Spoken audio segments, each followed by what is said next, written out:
Vous faites bien de nous choisir pour vous informer. Bienvenue, nous sommes le 5 novembre 2024 et voici ce qui fait l'actualité économique sur votre antenne.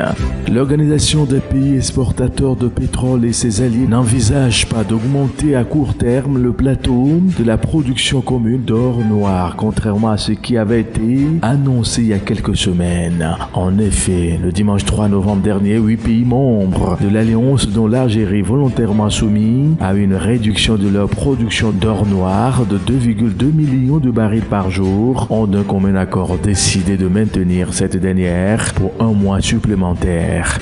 La mesure, qui intervient dans un contexte d'incertitude, vise l'augmentation des cours de brut, notamment le Brent. La semaine dernière, celui-ci a affiché une diminution hebdomadaire d'environ 4% à $70. Une tendance qui s'est légèrement inversée après l'annonce du cartel et qui a vu le prix du Brent de référence augmenter d'environ 2%.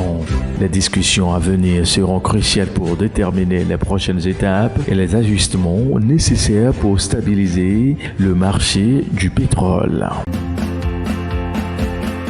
Au Nigeria, le gouvernement fédéral a proposé un budget de 341 milliards de naira, soit 207,6 millions de dollars pour ces réparations d'urgence des routes et des ponts dans le pays en raison de leur mauvais état. Cette décision intervient dans un contexte où le pays a connu en septembre dernier des inondations dévastatrices qui ont détruit des infrastructures essentielles perturbant les services publics, notamment des routes, des ponts, des marchés et des établissements scolaires. Les dégâts causés ont révélé l'ampleur des faiblesses structurelles du réseau routier nigérian. Selon un document de la Banque africaine de développement datant d'avril 2019, les réseaux routiers nigérians est parmi les moins denses du continent avec 22 km de route praticable pour 100 000 km².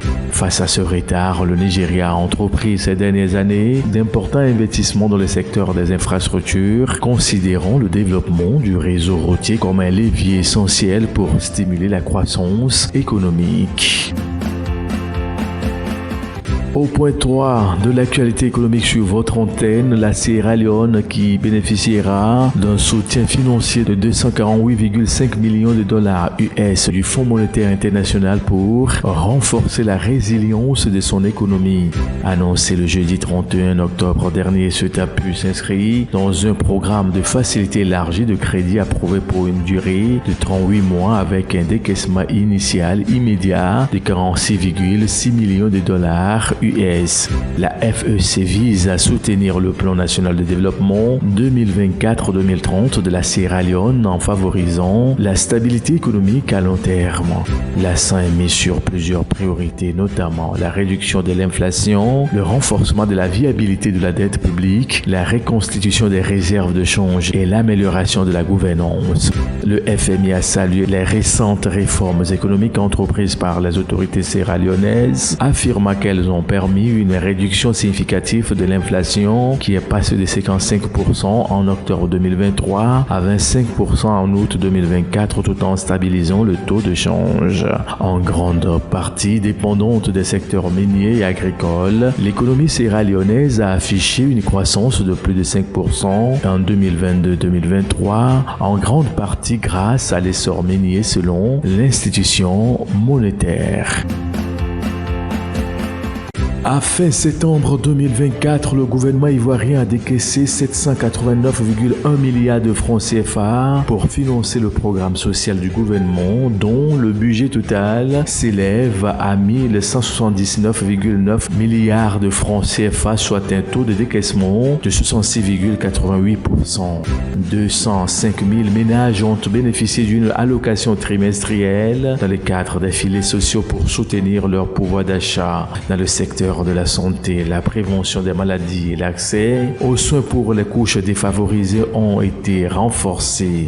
74 687 jeunes ont par ailleurs été intégrés dans différents programmes visant à renforcer leurs compétences, dont 4 322 dans le cadre du service civique. En parallèle, l'enseignement technique a vu la réhabilitation de 8 établissements tandis que la construction de 7 autres sont en cours, permettant de renforcer davantage davantage de jeunes dans des secteurs clés pour l'économie ivoirienne.